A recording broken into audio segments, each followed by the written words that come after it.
I rappresentanti della rete metropolitana del Nord Sardegna hanno incontrato la vice ministra per lo sviluppo economico Alessandra Todde per fare il punto sul percorso che porterà al testo definitivo del DPCM Sardegna e sulle principali istanze del territorio.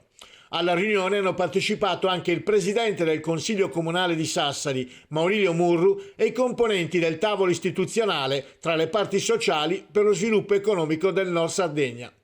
L'intervento iniziale della vice ministra è stato utile per spiegare alle parti presenti le azioni messe in campo finora, le criticità, le interlocuzioni aperte con istituzioni e realtà interessate e soprattutto sottolineare il fatto che gli interessi che devono emergere dal documento devono essere gli interessi di tutti che arricchiscono l'intero territorio.